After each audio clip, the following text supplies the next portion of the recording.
Michael Johnson had lived in the quiet neighborhood for nearly 10 years. He was a man of calm habits, the kind who rose early to tend his small vegetable patch, waved politely to neighbors on his morning walks, and worked from home as a consultant. Life had always felt steady to him, at least until the new president of the Homeowners Association, Jennifer Clark, took her seat at the head of the community board. Jennifer was not just organized, she was controlling. She had a rule book thicker than the neighborhood directory, and she enforced it with a sharp smile that never quite reached her eyes. At first, Michael tried to ignore her constant notices about lawn height, fence color, and even mailbox shape. He thought these were small battles, not worth his peace of mind. But things changed when Jennifer decided to make water ownership into a problem. Michael's house backed onto a small private dam, built decades ago when the community was first developed. The dam collected rainwater and fed into a narrow stream that ran along the edge of the property. For years, Michael quietly maintained it. He cleared leaves, managed the flow, and even used some of the water for his garden. Nobody complained, and most neighbors appreciated that he took care of it. But Jennifer saw it differently. One bright morning, Michael found a letter taped to his front door. The HOA seal sat boldly at the top, and in sharp letters, it read, "Notice of fine, excessive water ownership." Michael blinked in disbelief. Excessive water ownership? He read the paper twice, thinking it had to be a mistake. The letter claimed that by keeping control of the dam, he was monopolizing community resources and was therefore subject to a fine of $500. Michael sat down on his porch, letter trembling in his hand. He felt a rush of emotions: confusion first, then frustration. He had never broken a rule. He had never caused trouble. And now, suddenly, water, something as natural as rain, was being used against him. Later that week, the HOA meeting gathered in the community center. Neighbors sat in metal folding chairs while Jennifer stood at the front, her folder of notes clutched tightly.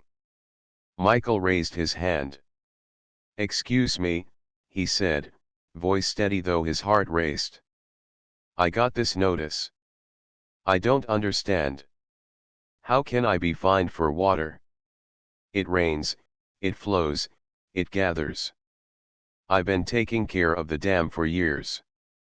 Jennifer's smile tightened. "Michael, the issue is not whether it rains. The issue is control. You have control of the dam, which technically makes you the owner of more water than the rest of us. That is not in the spirit of fairness." Some neighbors murmured. A few shook their heads, uncomfortable with her words. Michael's eyes scanned the room. He saw Robert Miller, an older neighbor, lean forward and whisper to another, "She's going too far this time." But Jennifer pressed on. "The fine stands.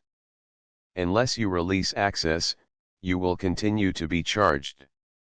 Michael walked home that night under the glow of street lamps, his chest heavy. It wasn't about the money. It was about principle. He had cared for the dam not for profit, but for the good of the land and the stream. And now he was being punished for it. In the days that followed, the fine notice became the talk of the neighborhood. Some neighbors avoided the subject, afraid to challenge Jennifer. Others quietly expressed support. Sarah Parker, who lived 2 houses down, brought over a plate of cookies and shook her head. "She can't just invent rules, Michael. This isn't right," she said gently. Michael smiled gratefully, though his mind remained clouded. He wondered what his late father would have done. His father had always believed in standing up for fairness, even when it was difficult. The dam itself seemed to reflect Michael's emotions. The water grew restless with recent rains, lapping higher against its banks. Each time Michael walked by, he felt its weight, both literal and symbolic. It was as though the water carried his burden with him, waiting for the moment it might spill over. Jennifer, meanwhile, began planning her annual garden party. Every year, she hosted it on her wide back lawn, complete with string lights, polished tables, and carefully trimmed hedges. She invited the whole neighborhood, though everyone knew the party was more about her pride than community spirit. This year, however, her party carried extra tension. Whispers of the fine spread, and some neighbors grumbled privately that Jennifer was targeting Michael unfairly. Still, no one dared speak against her openly. Michael kept his calm face, but inside, something was shifting.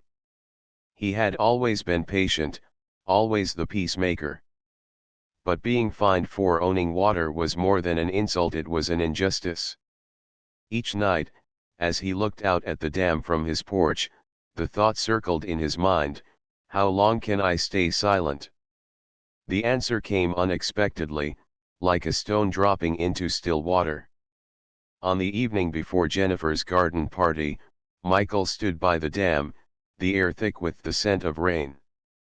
He thought of the fine. He thought of the neighbors who were too afraid to speak. And he thought of Jennifer, smiling smugly as she collected her guests in her perfect garden. The water was high, restless, and ready. Michael's lips curved into the faintest, quietest smile, a smile not of mischief, but of resolve. For the first time in years, he felt something stir inside him, the courage to act. The morning of Jennifer Clark's garden party arrived with a sky heavy with clouds. The air was damp, filled with the smell of wet grass and earth. Michael Johnson woke earlier than usual, his mind restless after a night of turning thoughts. He stood on his porch with a cup of coffee, watching the dam's water shimmer under the weak sunlight.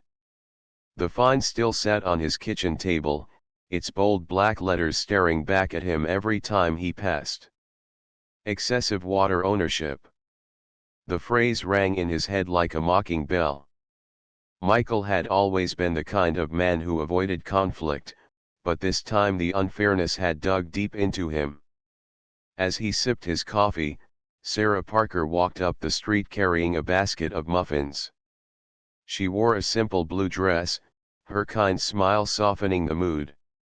"You're up early," she said, handing him the basket. "Couldn't sleep," Michael admitted. She looked past him at the dam. "You're thinking about the party tonight, aren't you?" Michael nodded. "It's not about the party. It's about everything. About being told I can't even take care of something I've looked after for years." Sarah sighed. "Jennifer makes her own rules. But you know, people are noticing. They see what she's doing. You're not alone." Michael felt a small comfort in her words, though the weight on his chest didn't lift. "Maybe," he said quietly. "But no one will say it out loud." Sarah gave him a look of gentle encouragement. Sometimes silence is just waiting for someone else to speak first. After she left, Michael walked down to the dam. The water was restless, higher than usual because of the recent rains. He could hear it pushing against the wooden boards, the sound deep and steady. Standing there, he thought of his father again, how he had taught him that fairness was not something to be begged for, but something to be stood for. The hours passed slowly. Around noon, Michael watched as Jennifer's yard transformed into a scene of perfect order. Tables draped in white cloth were set across the lawn. Strings of lights hung neatly from poles. Neighbors began arriving with dishes, balancing trays of food and bottles of lemonade. Laughter and chatter floated across the street. Michael stayed back, watching from his porch. He could hear Jennifer's voice carrying over the noise, loud and cheerful, greeting everyone as though she were the queen of the neighborhood. She wore a bright red dress and moved with the confidence of someone certain that every eye was on her. At one point, Robert Miller shuffled over to Michael's fence. Robert was in his 70s, with a voice roughened by years of experience. "You going over there?" Robert asked. Michael shook his head. "I wasn't exactly invited." "Not after the fine."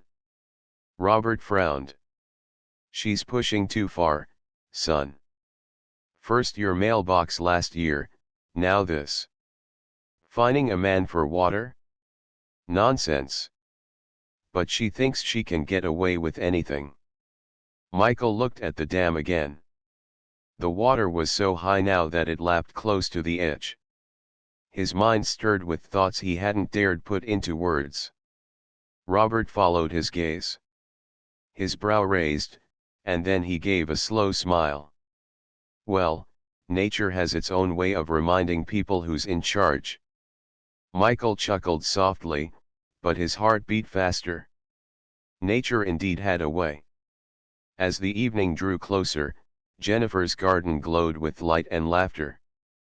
Music played softly through hidden speakers. Children ran across the grass, while adults gathered in circles, sipping drinks and complimenting Jennifer on her beautiful arrangements.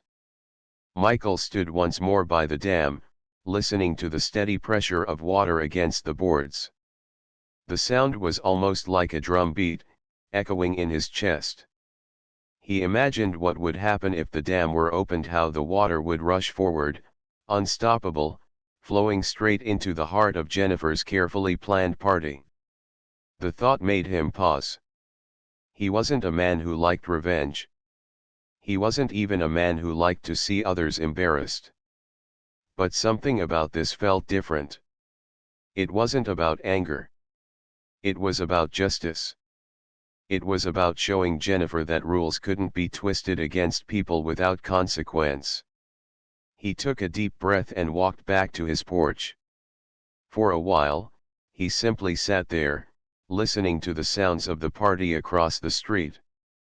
Every burst of laughter felt like a reminder of how Jennifer had humiliated him with that fine. As the night darkened, clouds began to gather overhead again, threatening rain. Michael rose slowly and walked once more toward the dam. The path was lit only by the glow of the garden party in the distance. His footsteps were steady, his mind clear. When he reached the edge, he placed his hand on the wooden lever that held the water back. He didn't pull it, not yet. He only rested his hand there, feeling the strength of the water pressing on the other side. It was as if the dam itself was asking him what he wanted to do. Behind him, laughter floated louder, joined by Jennifer's bright voice. She was making a toast, thanking everyone for supporting her vision for the neighborhood. Michael closed his eyes. His father's words echoed in his memory, "Fairness isn't given. It's claimed." The water rumbled, restless and strong. Michael opened his eyes and whispered softly to himself, "Maybe it's time." But he didn't move yet. Not tonight. Tonight, he would let Jennifer celebrate. Tonight, he would let her believe she had won. Tomorrow, however, tomorrow the water might speak. The morning after Jennifer Clark's garden party was bright and cool. Birds chirped across the neighborhood, and the streets were lined with empty cups and wrappers from the night before. Michael Johnson sat on his porch, sipping his coffee, watching neighbors walk past with tired smiles. From across the street, Jennifer stepped out in her red dress once again, though this time with sunglasses perched high on her head. She waved cheerfully to everyone, as if the party had been the highlight of the year. To many, it probably was. But Michael could see the truth behind the smiles. Some neighbors clapped politely, but others glanced away, whispering quietly as they passed. The fine against Michael had not been forgotten. If anything, the party had made it louder. People had talked, and the story had spread. Later that morning, Sarah Parker came by, holding her little notepad. She often volunteered to take minutes during HOA meetings.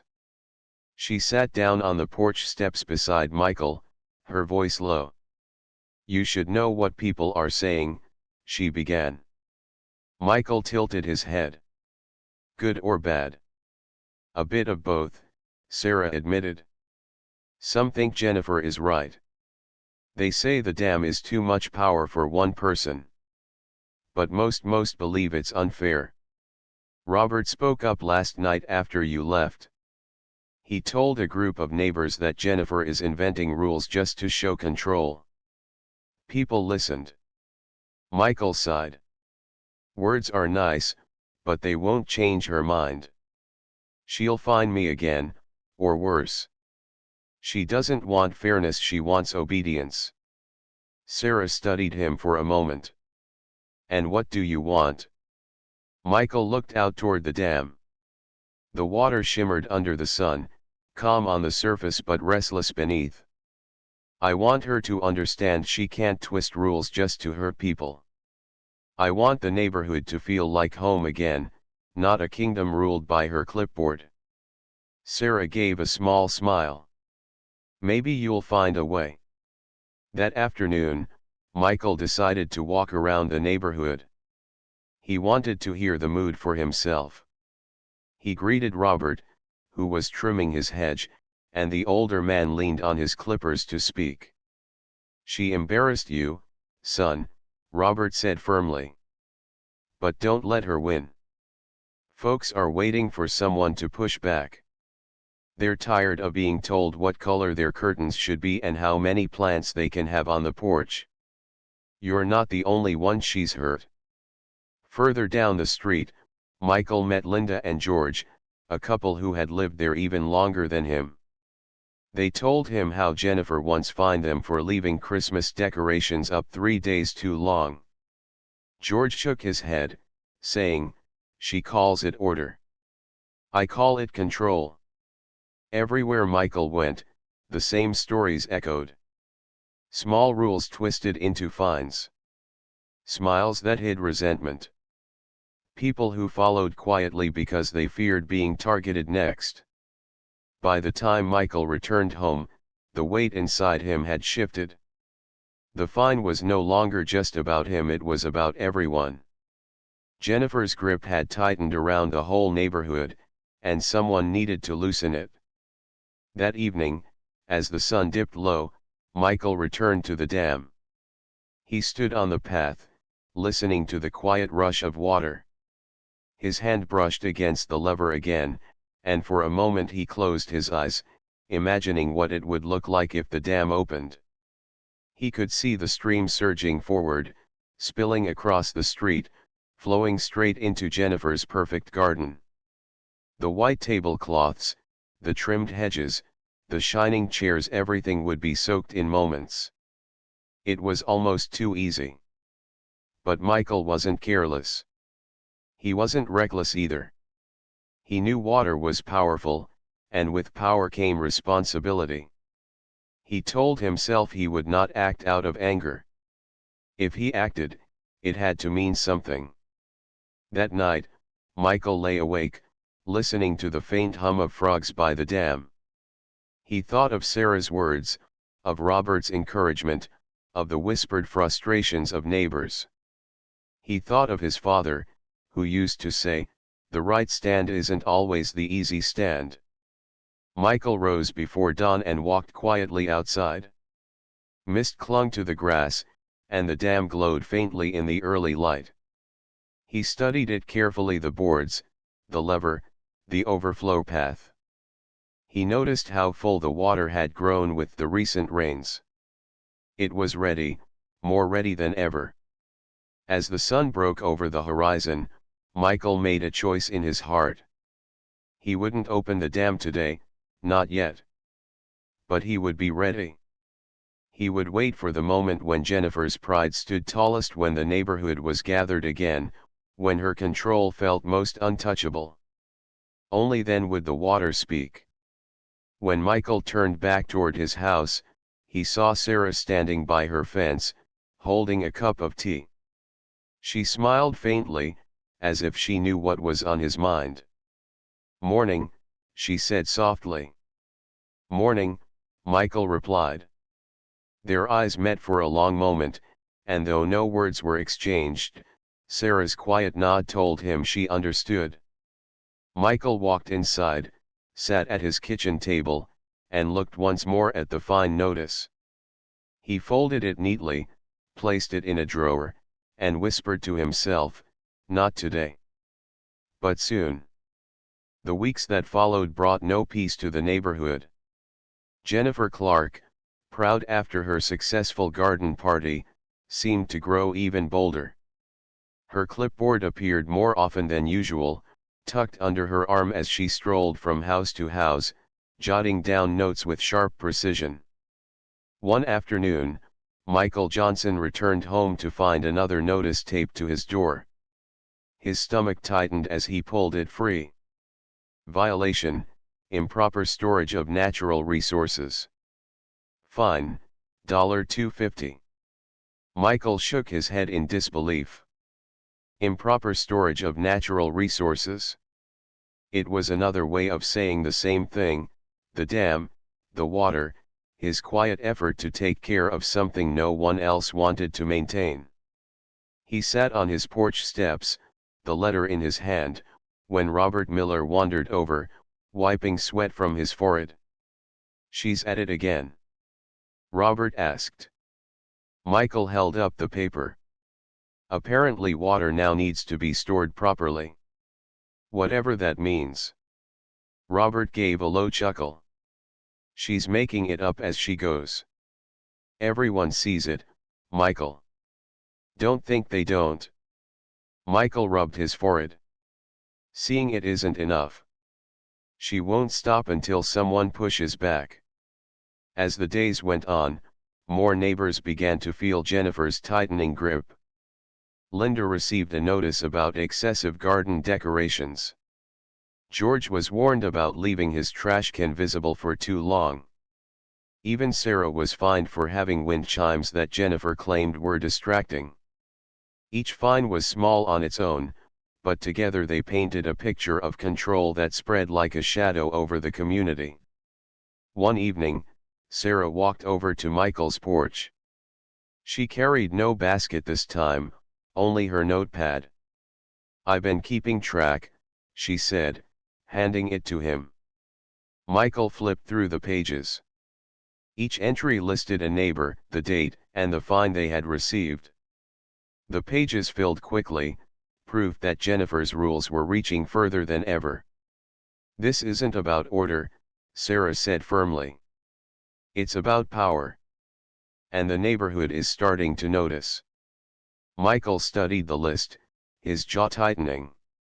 "Then maybe it's time we showed her she doesn't own everything." Sarah looked at him carefully. "You're thinking about the dam?" Michael hesitated but didn't deny it. "It's the one thing she can't control. The one thing she fears. Because she knows nature doesn't bend to her rules." Sarah's voice softened. "Just promise me, if you do anything, it won't hurt anyone. Embarrassing her is one thing. But safety comes first." Michael nodded slowly. "I promise." The next day, the HOA meeting was called in the community center. Michael walked in, the fine notice folded neatly in his pocket. Chairs were lined in rows, neighbors filling them with uneasy faces. Jennifer stood at the front, her clipboard ready, her smile polished as ever. "Order, please," she began. "Tonight we address ongoing violations within our community. It has come to my attention that some residents believe rules are unfair. Let me remind you, rules are the foundation of harmony." Whispers stirred through the crowd. Robert coughed loudly and muttered, "Harmony for her pocket, maybe." A few chuckles followed, though quickly silenced when Jennifer glanced up. Michael raised his hand. "May I speak?" Jennifer's eyes narrowed, but she gestured. Briefly. Michael stood. His voice was calm, steady, though his heart pounded. I've lived here 10 years.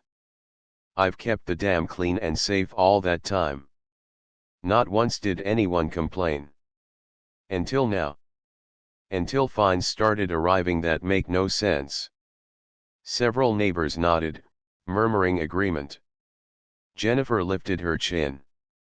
The dam is a resource. One person cannot hoard resources. This is about fairness. Michael's voice grew stronger. Fairness is not punishing neighbors for how many flowers they plant or what sound their chimes make.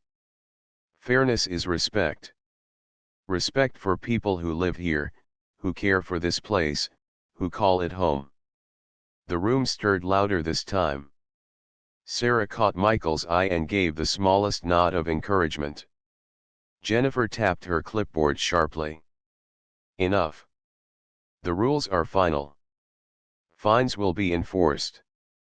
If anyone objects, they may take it up in writing with the board, which is, as you know, chaired by me. A heavy silence fell. People shifted in their seats, frustrated but afraid. Jennifer's voice carried the weight of authority, but Michael could feel the undercurrent of resentment growing. When the meeting ended, neighbors filed out quietly, some patting Michael on the shoulder, others whispering their thanks. Robert leaned in close. You said what needed saying, son. Now it's time to show her. That night, Michael stood once more at the dam. The moonlight reflected off the restless water. He thought of the meeting, of Jennifer's smug smile, of the neighbors' tired eyes. He placed both hands on the lever and whispered, not yet, but soon. The water roared softly, as if answering him. For the first time in weeks, Michael felt a strange sense of calm. He knew the day was coming when the water would no longer be held back. And when that day came, the neighborhood would finally see that control has limits and nature has a voice of its own. The neighborhood entered a new season with a heavy mood. Summer had always been a time of laughter, children riding bikes until the street lights came on, neighbors grilling together, gardens blooming with color. But this year, everything felt quieter, almost tense. Jennifer Clark's rules had spread like vines, reaching into every yard. Notices appeared on doors weekly, and her voice carried across the street as she explained new policies to whoever dared question her. Michael Johnson kept his calm face, but inside he felt the restlessness of the dam itself. The water grew higher every week with the summer storms. It pressed hard against the wooden boards, as if waiting for him to decide. One morning, Sarah Parker knocked on his door. She carried her notepad again, filled with fresh pages of notes. She's planning something big, Sarah said, stepping inside. Michael looked up from his coffee. What now? She's calling it a founder's celebration. She wants to honor the history of the neighborhood with another event in her garden. But this time, she's making it mandatory. Every household must contribute food or money. And she's raising the HOA fees to cover the decorations. Michael rubbed his forehead. Mandatory? She can't force people. Sarah frowned. She's already sent the letters. If people don't contribute, they'll face fines. It's unfair, Michael. People are tired. They whisper, they complain, but no one dares stand in her way. Michael rose and walked to the window. From there, he could see Jennifer's yard, already being prepared. Workers set up tall poles for lights, and new flowers lined the pathway. She was planning her grandest party yet, certain of her power. His chest tightened. The neighborhood was reaching its breaking point. That afternoon, Michael walked to Robert Miller's house. The old man sat on his porch, a newspaper folded beside him. "She's gone too far this time," Robert said before Michael even spoke. "Making people pay for her party? That's not community, that's control." Michael nodded. "The dam is full, Robert. More full than I've ever seen. I keep thinking, maybe it's the only way to show her." Robert leaned forward, his eyes sharp despite his age. "Water is honest, son. It doesn't play favorites. If you open it, nature will do the rest. But you need to be sure. Once you act, there's no going back." Michael knew the truth in his words. He wasn't thinking of destruction, he was thinking of a statement. A reminder that no one, not even Jennifer, could control everything. As the week passed, the preparations for the founders' celebration grew louder. Bright banners went up along the street. Invitations with gold lettering appeared in mailboxes, each stamped with the HOA seal. Some neighbors grumbled openly now. Linda sighed as she watered her flowers. "I can't afford another fee. But if I don't pay, she'll fine me again." George shook his head beside her. "It's not a celebration. It's her crown." The night before the party, rain poured heavily. Michael stood by the dam, his umbrella barely holding back the storm. The water surged, crashing against the boards, almost trembling with energy. He stared at the lever, his heart pounding. He whispered to himself, "Tomorrow, maybe tomorrow." The morning of the founders' celebration dawned bright and hot. Jennifer's yard gleamed like something out of a magazine. White tents stretched across the lawn, tables stacked with food, flowers carefully arranged. Neighbors arrived slowly, their smiles polite but thin. Michael stayed back on his porch, watching. He could hear Jennifer's laughter carry across the street as she greeted people. "Welcome. Isn't this wonderful?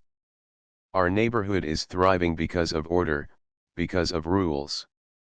Her words floated to him like echoes, each one pushing him closer to a decision. Around noon, Sarah approached quietly. She stood at the edge of his porch, her eyes serious. "Michael," she said softly, "if you're going to do something, today is the day. Everyone is here. Everyone will see. And they'll understand." Michael looked into her eyes. "Do you think they'll stand with me?" Sarah nodded. "They already want to. They just need a sign." Michael rose. His steps were slow but steady as he walked toward the dam. The sound of the celebration rang louder behind him, music, laughter, Jennifer's voice commanding attention. But before him, the dam rumbled with the raw force of nature, waiting. He placed his hands on the lever. His palms were damp, not just from the water in the air but from the weight of his choice. Behind him, the party reached its peak. Jennifer's voice rose above the music as she made a toast. "To rules, to order, to the strength of our community."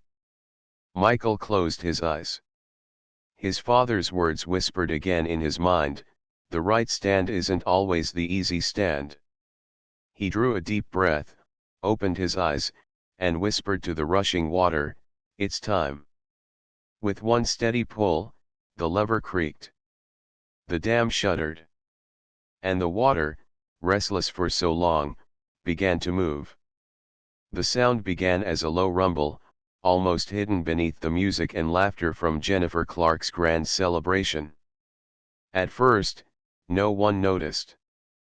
The neighbors clinked glasses, children played near the hedges, and Jennifer stood proudly at the center of her lawn, smiling as if she owned the world. But then the rumble grew louder. The ground seemed to vibrate. Heads turned. Conversations paused. A few guests stepped back, confused. From the edge of the street, Michael Johnson stood still, his eyes fixed on the stream that had just burst free from the dam. The water came rushing with power, frothing white as it spilled down the narrow channel, faster and faster, too strong to be stopped. Within moments, the stream overflowed, spreading across the road. Neighbors gasped, backing away as the water surged toward Jennifer's perfect lawn. The first wave splashed against the garden tables, soaking the white tablecloths. Drinks toppled, sandwiches floated away, and plates shattered as they hit the ground. The carefully arranged flowers bent under the force of the current. Guests scrambled, lifting their shoes, holding up their dresses, shouting in surprise. Jennifer froze, her mouth open, her hands clutching the microphone she had been holding for her toast. What is happening?" she cried. The answer rushed past her feet, soaking the grass, carrying away the neat order she had worked so hard to control. Neighbors who had once been silent now laughed softly at first, then louder. It wasn't cruel laughter, it was relief, the release of months of frustration. For once, Jennifer was not in charge. Nature was. Michael did not laugh. He simply watched, calm and steady, as the water swept through. His heart pounded, but not with regret. For the first time, he felt balance returning. Sarah Parker hurried to his side, her eyes wide. "Michael, she stopped, then shook her head with a faint smile. "You really did it?" He looked at her. "I didn't do it out of anger. I did it to show everyone that you can't control everything. Some things are meant to be free." Meanwhile, Jennifer's voice rose above the chaos. "Stop. Stop this. Somebody call maintenance. This is a disaster." She ran across her lawn, waving her arms, trying to gather guests who were slipping on the wet grass. But there was no stopping it. The dam had been opened, and the water would flow until it found its rest. Robert Miller stood at the edge of the lawn, his cane in one hand, chuckling. "Well, would you look at that? 10 years of pride, washed away in 10 minutes. Some neighbors clapped Michael on the back, quietly whispering, "Good for you," or finally, someone stood up. Others simply watched in silence, eyes shining with something between shock and admiration. Jennifer, drenched from head to toe, glared across the street at Michael. Her face was red, her voice sharp. "This was you, wasn't it? You opened that dam." Michael met her eyes calmly. "I didn't make the rain. I didn't build the stream. All I did was stop holding it back." Her lips trembled with fury, but before she could speak again, Sarah stepped forward. Her voice was clear and strong, carrying across the yard. "Jennifer, you fined him for owning water. You fined me for wind chimes. You fined Linda for her flowers. You fined George for his trash can. You've been fining everyone for living their lives. This," she gestured at the water, "is what happens when you push people too far." The crowd stirred with agreement. Neighbors nodded, some even clapping. For the first time, Jennifer stood alone, her power slipping like the decorations floating in the water. Michael felt no triumph in the sight. Only a deep, steady peace. He had not wanted revenge, only justice. And now, standing there among his neighbors, he sensed that the message had been delivered. The water eventually slowed, spreading thin across the street before draining away into the soil. The lawn was ruined, the party ended. Guests left quietly, some shaking their heads, others smiling faintly as they walked home. By evening, the neighborhood was quiet again. Jennifer remained in her yard, shouting instructions to a few workers as they tried to salvage what they could. but her voice no longer carried the same command. Michael returned to the dam, closing the lever slowly, carefully, until the water settled once more. He wiped his hands on his jeans and stood there, listening to the calm rush of the stream. Sarah joined him, standing quietly at his side. "You've changed everything," she said softly. Michael shook his head. "No. The water did. I only let it speak." The sun dipped low, painting the sky with shades of orange and pink. For the first time in months, Michael felt at home again in his neighborhood. The dam was not just water. It was a reminder that no one could own nature, no one could twist fairness forever. Jennifer might still try to fight. She might still send her notices, still cling to her rules. But after today, the neighbors had seen the truth: her power was not endless. And Michael knew, deep in his heart, that the neighborhood would never look at her the same way again. The morning after Jennifer Clark's ruined garden party, the neighborhood was quiet, but the air was different. There was a lightness now, a sense that months of tension had finally been broken. Neighbors who had whispered in secret now spoke freely. Conversations flowed easily across fences. Children ran down streets without looking over their shoulders, laughing as if the world had suddenly become bigger, brighter. Michael Johnson stood on his porch, sipping his coffee, watching the neighborhood awaken. The dam behind his house was calm, the water gently flowing in its channel. For the first time in months, he felt at peace. He didn't feel victorious, or proud. He felt steady, like a weight had been lifted. Sarah Parker walked up, her hands carrying a basket of fresh muffins. She smiled warmly, glancing around the street. "Looks like things are different today," she said softly. Michael nodded. "Different, yes. Better, I hope. People finally saw what's real, what's fair." Across the street, Jennifer's lawn was a mess. Tables were overturned, decorations ruined, and the flowers she had so carefully planted lay flattened by the water's force. Jennifer herself stood among the wreckage, drenched and fuming. But Michael noticed something unusual in her expression, not just anger, but surprise. Perhaps even a hint of respect for the force of nature she had underestimated. Robert Miller appeared at Michael's fence, leaning lightly on his cane. "Well, son, that did it," he said, chuckling. "She'll think twice before trying to push anyone around again." Michael gave a small smile. "I hope so. But it's not about scaring her. It's about showing everyone that rules aren't meant to hurt people." Over the next few days, the neighborhood began to change. Jennifer tried to regain control, sending her notices and reminders, but fewer neighbors paid attention. They had seen that the board's power could be questioned, that fairness could be demanded. Conversations in gardens and on porches were no longer quiet or fearful, they were confident, filled with laughter and encouragement. Linda and George came over to Michael's house one afternoon. "You know," George said, scratching his head, "we never thought we'd see the day when the dam would do more than just hold water. But it reminded everyone that some things are bigger than her rules." Linda nodded.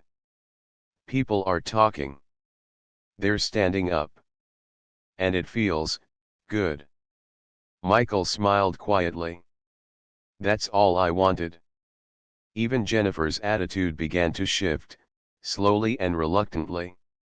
She still tried to maintain order, but the weight of her reputation had changed.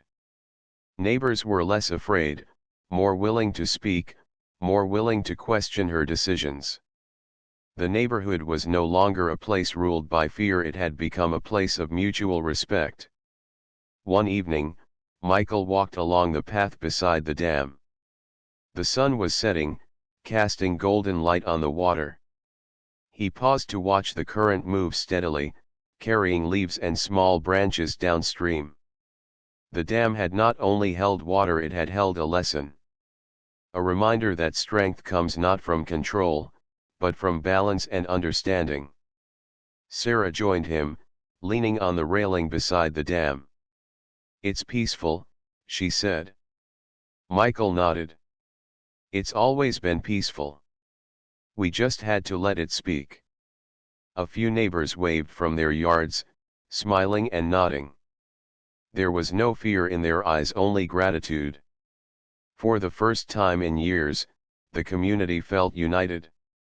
The HOA could not control their lives with arbitrary rules anymore. Weeks later, Jennifer called another meeting. She stood at the podium, clipboard in hand, but the room felt different this time. Neighbors spoke freely, offering suggestions and feedback without hesitation. Michael and Sarah attended quietly, watching as the board began to understand that leadership meant listening, not punishing. By the end of the meeting, Jennifer's demeanor had softened. She spoke more calmly, acknowledging mistakes she had made in enforcing rules too harshly. It wasn't perfect, but it was a start.